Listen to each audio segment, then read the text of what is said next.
नमस्कार, आप देख रहे हैं न्यूज 8। हरियाणा के नूह में हालात तनावपूर्ण बने हुए हैं। कर्फ्यू जारी है। सोमवार को हुई हिंसा में 6 लोगों की जान जा चुकी है। 116 लोगों को गिरफ्तार किया गया है। 41 एफआईआर हुई हैं। मुख्यमंत्री खट्टर ने कहा है कि हेट स्पीच पर सख्त कार्रवाई होगी, किसी भी दोषी को बख्शा नहीं जाएगा। तो ये मामला आज सुप्रीम कोर्ट भी पहुंचा है। वहां पर बताया गया कि दिल्ली में 23 रैलियां हो रही हैं और ज्यादातर सुबह हुई, कुछ शाम को थी। इसके बाद कोर्ट ने सख्त आदेश दिए हैं। कोर्ट ने कहा है सरकार सुनिश्चित करे कि हेट स्पीच ना हो, कोई हिंसा ना हो, अतिरिक्त पुलिस बल तैनात हो, संवेदनशील इलाकों में सीसीटीवी हो, वीडियोग्राफी हो, सीसीटीवी फुटेज को सुरक्षित रखा जाए। हेट क्राइम को लेकर आदेशों का पालन हो। उत्तर प्रदेश, हरियाणा, दिल्ली को नोटिस गया है। अगली सुनवाई 4 अगस्त को होगी। उधर हरियाणा में उच्च स्तरीय बैठक के बाद फैसले लिए गए। कहा गया कि 6 आईपीएस अधिकारियों की टीम जिले में तैनात एसटीएफ तथा सीआईएसएफ द्वारा की जा रही मामले की गहनता से जांच करेगी। इंटरनेट सेवा बहाली को लेकर 3 अगस्त को स्थिति का आंकलन कर उसके बाद पुनः समीक्षा होगी। फिलहाल शिक्षण संस्थान बंद रहेंगे। कर्फ्यू में आज 2 अगस्त को 2 घंटे की ढील दी गई थी। शाम को स्थिति का आंकलन करने के बाद ही 3 अगस्त की रूपरेखा तय की जाएगी। दुकानदारों को सामान स्टॉक करने के लिए कहा गया है। व्यक्तिगत व्यवस्थित तरीके से सामान वितरित करने के निर्देश भी दिए गए हैं और हेल्पलाइन नंबर्स भी जारी कर दिए ताकि अगर आसपास अप्रिय घटना हो तो इसकी जानकारी दे दी जाए। और आइए सुनते हैं मुख्यमंत्री खट्टर ने क्या कहा। हमने एक एक्ट बना लिया है और उस एक्ट में ये पारित किया गया है कि कोई भी जो लॉस है, चाहे वो पब्लिक प्रॉपर्टी का होगा, चाहे किसी की प्राइवेट प्रॉपर्टी का होगा, ये ठीक है कि पब्लिक प्रॉपर्टी का तो सरकार ही सू करेगी, लेकिन प्राइवेट प्रॉपर्टी का उसको अपने आप सू करना पड़ता है। तो जिन्होंने नुकसान किया है वो इस बात के लायबल हैं कि उनसे वो भरपाई कराई जाए। तो हम उसका पूरा अपना जो सरकारी प्रॉपर्टी है उसका हम करेंगे। प्राइवेट प्रॉपर्टी वालों को भी उनको कहेंगे कि इसकी लायबिलिटी जिनके ऊपर है उनसे वसूल किया जाए।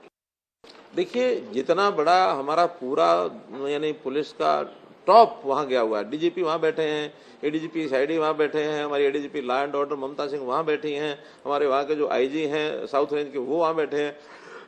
एसआईटी होती है, कोई एक आध घटना होती है और जिसमें कोई एक आध ऑफिसर के नीचे 2-4 लोग लगा के उसकी इन्वेस्टिगेशन करें, ये सब लोग बैठे हैं। इनके बैठने के बाद कोई एसआईटी का वर्क बचता नहीं। उधर हरियाणा के उप मुख्यमंत्री दुष्यंत चौटाला ने कहा कि कितने लोग आएंगे उसकी स्पष्टता नहीं थी। कितने लोग आएंगे उस नंबर्स की क्लैरिटी नहीं थी। दूसरी चीज, सुप्रिंटेंडेंट ऑफ पुलिस किसी कारण से छुट्टी पे थे और जो ऑफिसर्स इंचार्ज थे वो उसको प्रॉपरली असेस नहीं कर पाए सिचुएशन को कि क्या घटनाक्रम होगा। उसके बाद एडीजी लॉ एंड ऑर्डर की जिम्मेवारी लगाएगी, एसपी भिवानी को एडिशनल चार्ज दिया गया, तुरंत उस पर एक्शन भी लिया गया, सिचुएशन कंट्रोल में। हिंसा और उसके बाद वहां के हालात पर और जानकारी दे रहे हैं हमारे सहयोगी मुकेश सिंह। मेवात का नूह शहर जहां पर सोमवार को हिंसा की शुरुआत हुई, फिलहाल ये शहर खामोश है। पूरे शहर में कर्फ्यू लगा हुआ है। चप्पे चप्पे पर हरियाणा पुलिस के साथ साथ सीआरपीएफ और आरएएफ के जवान तैनात हैं जो लगातार हालात पर नज़र बनाए हुए हैं। पूरे शहर में इंटरनेट सेवा बंद है और जो पुलिस है वो लगातार निगरानी कर रही है। हालांकि आज कोई भी अप्रिय घटना नूह और आसपास के इलाकों में नहीं हुई। नूह में हिंसा के दौरान 4 लोग मारे गए थे, जिनमें 2 होमगार्ड के जवान थे। सभी 4 लोगों के पोस्टमार्टम पूरे कर लिए गए हैं और उनके शव उनके घर वालों को सौंप दिए गए हैं। अब तक पुलिस ने 41 केस दर्ज किए हैं और 116 लोगों को गिरफ्तार किया है। इनमें कई पेशेवर अपराधी भी हैं।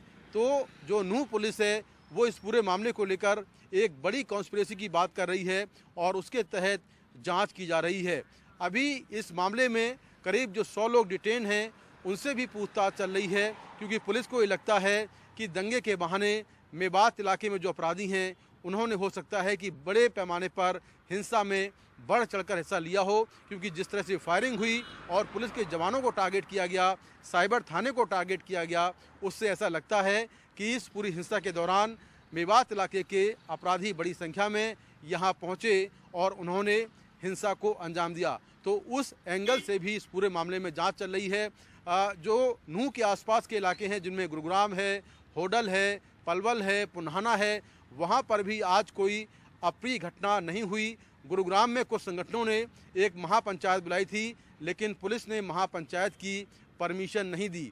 तो अभी भी कई इलाकों में सेक्शन 144 लगा हुआ है और पुलिस लगातार निगरानी कर रही है।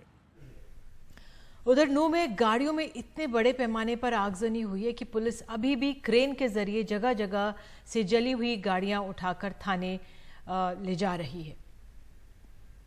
नूह में सोमवार को जो आगजनी हुई है उसके निशान सड़कों पर अभी भी देखे जा सकते हैं। और दूसरा, जिन गाड़ियों में आग लगाई गई, आगजनी हुई, उसको या उन गाड़ियों को जगह जगह से नूह के अलग अलग इलाकों से उठाकर, क्रेन के जरिए उठाकर थाने में इस तरह से जमा करने का काम अभी भी चल रहा है। देखिए कितने बड़े पैमाने पर, अंदाज़ा लगाइए कि कितने बड़े पैमाने पर ये आगजनी हुई होगी कि अभी तक भी, ये सोमवार की घटना है, हम ये मान के चलें कि मंगलवार को पुलिस ने ये काम शुरू किया होगा कि गाड़ियां उठाकर, जो भी गाड़ियां जली हैं उनको उठाकर सड़क, एक तो सड़क क्लियर कराई जाए और दूसरा सभी गाड़ियों को थाने में, क्योंकि ये केस प्रॉपर्टी बन जाती हैं, तो सभी जली हुई गाड़ियों को या टूटी फूटी जो हैं, बहुत ख़राब हालत में जो गाड़ियां हैं, उनको यहाँ थाने पर इस तरह से जमा कराया जाए। तो संख्या तो अभी नहीं बताई गई है पुलिस की तरफ से, लेकिन ये तस्वीरें ही बता रही हैं कि कितनी बड़ी संख्या में आगजनी हुई है। और नूह शहर में जब आप घूमते हैं तो सड़कों पर जगह जगह आपको दिखाई देता है कि कितने बड़े पैमाने पर ये आगजनी हुई होगी या कैसी ये घटना रही होगी या कैसे ये हिंसा जब हुई थी सोमवार को, तो ये जो तस्वीर थी, जो मंजर था, वो कितना भयावह रहा होगा। नूह से अपने कैमरा सहयोगी मोहम्मद मुरसलिन के साथ मैं शरद शर्मा, एनडीटीवी इंडिया।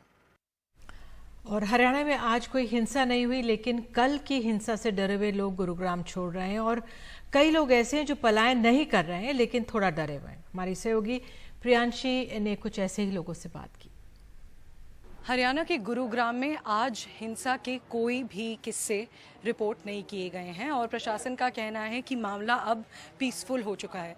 पर इसके बावजूद बहुत से लोग हैं जो गुरुग्राम छोड़कर जा रहे हैं और बहुत से लोग हैं जो यहाँ डर में रह रहे हैं। तो अभी जब से ये माहौल ऐसा चल रहा है कल से, क्या वो 30 लोग काम पे आ रहे हैं? नहीं, 3 लेडीज 1 लड़का आया, बस बाकी सारा घर पे ही है, रूम पे। तो कोई काम पे नहीं आया, कोई काम पे नहीं आया। 30 हाउसकीपर्स आपके अंडर हैं, 30 में से कोई भी काम? 4 आया, 4, 3 लोकल है, तीनों लेडीज लोकल का है, वही आया, बस बाकी कोई नहीं आया। जी, तो क्यों नहीं आ रहे हैं? किस बात का डर लगा है? वही कल हमारा एक हाउसकीपिंग को मारा था वहाँ पे रास्ते पे, वो गाड़ी लेके जा रहा था, उससे नाम पूछा, नाम पूछ के नाम बताया, आगे एक बात भी नहीं बोला, सीधा मार चालू हो गया। कितने लोगों ने आके बोला? ये 50-60 जन आया था। 50-60 लोग? हाँ। कितने दिनों में खाली करने को बोला? 2 दिन से, 2 दिन के अंदर अंदर खाली करते। और ये कल आए थे? हाँ, कल शाम को आए थे 7 बजे। अच्छा, तो सारे लोग तो चला ही गया। हम लोग 15-16 आदमी घर है, ये बचा हुआ है। कितने घर हैं यहाँ पर? सिर्फ 100 का ज़्यादा हो गई। और अब कितने फैमिलीज बची हैं यहाँ पर? 15-16 आदमी है इधर। 15-16 परिवार बचे हैं। 100 परिवारों में से 15-16 बचे चले गए। तो आप लोग क्यों नहीं जा रहे हैं? डर का माहौल है? अगर आप पैसा नहीं है हाथ में जाने के लिए, किराए भी नहीं है, कैसे जाएंगे? रास्ता में खाना पीना चाहिए। एआईएमआईएम के नेता असदुद्दीन ओवैसी ने कहा है कि नूह की हिंसा से देश की छवि खराब हुई है। उन्होंने इसे सरकारी तंत्र की नाकामी बताया। ये इसलिए हुआ क्योंकि बीजेपी की सरकार नाअहल है और उनकी नाकामी का एक खुला सबूत है। और इसलिए कह रहा हूं कि पिछले 4-4.5 बरस से बीजेपी की हरियाणा की सरकार ने इस तरह के एलिमेंट्स को, जो फ़िरक़ा परस्ती को, कम्युनलिज्म को प्रमोट करते हैं और माइनॉरिटीज़ से, मुसलमानों से नफ़रत करते हैं। आपने पहले मस्जिद नमाज़ पढ़ने का एक बहाना बनाया कि वहाँ नहीं, फिर आपने उसके बाद गोश्त की दुकानें बंद कराना शुरू कर दिया, फिर आपने मेवाती लोगों को जो पसमानदा मुसलमानों में आते हैं उन पर जुल्म आपने करना शुरू किया। और मणिपुर के हालात पर ज्ञापन देने के लिए आज विपक्षी गठबंधन INDIA के सांसदों ने राष्ट्रपति से मुलाकात की। हाल ही में मणिपुर के 2 दिनों के दौरे पर 21 सांसदों का प्रतिनिधिमंडल वापस लौटा था। ये प्रतिनिधिमंडल आज राष्ट्रपति द्रौपदी मुर्मू से मिला। बाहर आकर मीडिया से बात करते हुए राज्यसभा में नेता प्रतिपक्ष और कांग्रेस के अध्यक्ष मल्लिकार्जुन खड़गे ने कहा है कि विपक्ष लगातार इस मुद्दे पर नियम 267 के तहत चर्चा चाहता है, लेकिन सरकार चर्चा से बचना चाह रही है।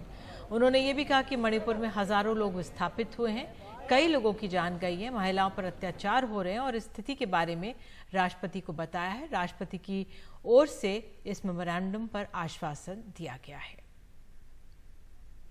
हमने एक मेमोरेंडम में उनको पेश किया। उन्होंने कहा ये जो आपका मेमोरेंडम है मैं इसके बारे में सोचूंगी, ऐसा उन्होंने आश्वासन दिया है।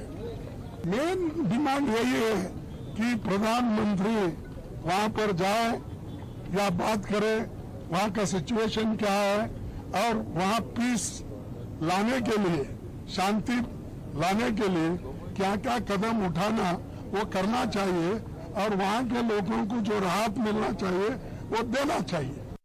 ये लॉकडाउन की बात करते हैं, मणिपुर हिंसा की बात करते हैं। ये मणिपुर में हमने शुरू से कहा था ये राजनीति करते हैं। आखिर वहाँ गए, गवर्नर साहब से मिली, इसके बाद अब प्रेसिडेंट ऑफ इंडिया से मिल रहे हैं। जब खुद गृह मंत्री कह रहे हैं कि हम मणिपुर पे चर्चा करने के लिए तैयार हैं, विस्तार से चर्चा करने के लिए तैयार हैं, उन्होंने पत्र लिख करके दे दिया अधीर रंजन चौधरी को, खड़गे साहब को। तो अब सदन में चर्चा नहीं कर रहे हैं, सदन से ये विपक्ष भाग रहा है।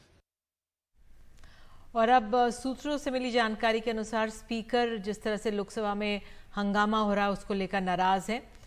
जानकारी के मुताबिक मंगलवार को विपक्षी सांसदों के व्यवहार से नाराज हैं स्पीकर। विपक्षी सांसदों ने वेल में आकर की थी जबरदस्त नारेबाजी और ओम बिरला ने दोनों पक्षों को अपनी नाराजगी बताई। संसद में होकर भी अपने आसन पर नहीं बैठे स्पीकर। स्पीकर ने कहा कि सदस्यों का व्यवहार गरिमा के अनुरूप नहीं है। सदन में कुछ सदस्यों का व्यवहार अनुचित है। सदन सुचारू ढंग से चलाने को तैयार होना होगा विपक्षी सांसदों को, तब तक लोकसभा अध्यक्ष अपने आसन पर नहीं बैठेंगे। उधर राहुल गांधी ने कर्नाटक सरकार में मंत्रियों को भ्रष्टाचार को लेकर चेतावनी दी है। उन्होंने कहा है कि भ्रष्टाचार के मुद्दे पर कोई समझौता नहीं होगा। दरअसल लोकसभा चुनाव की तैयारी को लेकर कांग्रेस की एक अहम बैठक आज दिल्ली में हुई, जिसमें कर्नाटक को लेकर रणनीति पर विचार किया गया। राज्य से करीब 50 वरिष्ठ नेता दिल्ली आए हुए हैं और उन्होंने पार्टी अध्यक्ष मल्लिकार्जुन खड़गे और राहुल गांधी के साथ मंथन किया है। बैठक 2 दौर में हुई है। पहले दौर में लोकसभा चुनाव पर चर्चा की गई, तो वहीं दूसरे दौर में राज्य सरकार में खींचतान की और उस पर संतुलन को बनाने के लिए बातचीत हुई है। खबर है कि करीब 30 से अधिक विधायकों ने पत्र लिखकर अपने विधानसभा क्षेत्रों में विकास कार्यों के लिए धनराशि के आवंटन में न होने की शिकायत की है और ये कुछ मंत्रियों से भी नाराजगी है उन लोगों की। इससे पहले उप मुख्यमंत्री DK शिवकुमार कह चुके हैं कि इस साल विकास कार्यों के लिए धनराशि उपलब्ध नहीं हो सकती, क्योंकि सरकार को 5 गारंटीज को पूरा करने के लिए रकम चाहिए।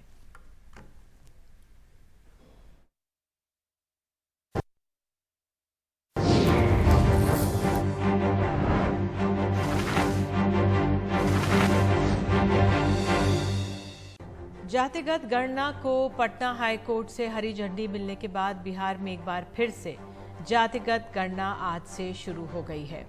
कल हाईकोर्ट के आदेश आते ही नीतीश सरकार ने सभी जिलाधिकारियों को आदेश जारी कर दिया था। वहीं याचिकाकर्ताओं ने कल ही साफ कर दिया था कि वो इस फैसले को सुप्रीम कोर्ट में चुनौती देंगे।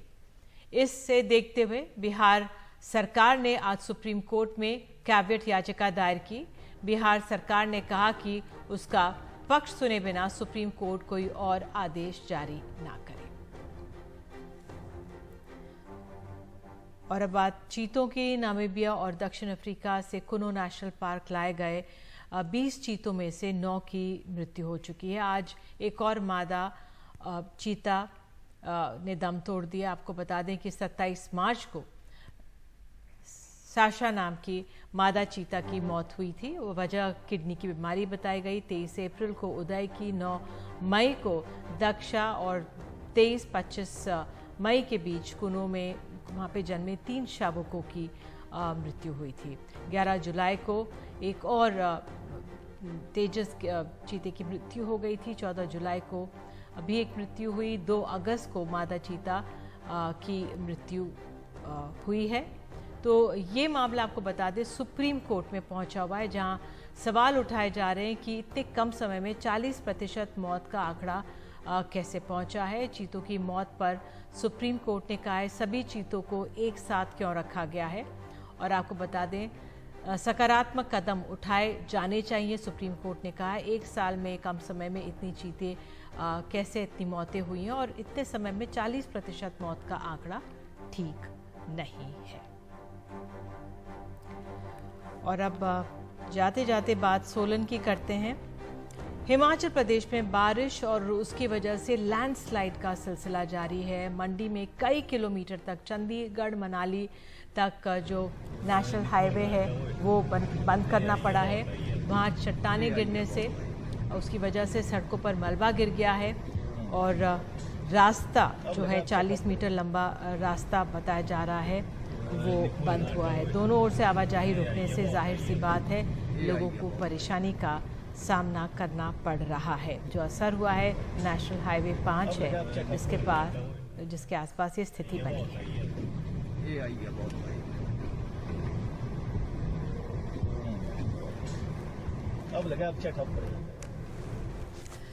और फिलहाल इसी खबर के साथ अभी के लिए इतना ही, लेकिन खबरों का सिलसिला NDTV इंडिया पर जारी रहेगा।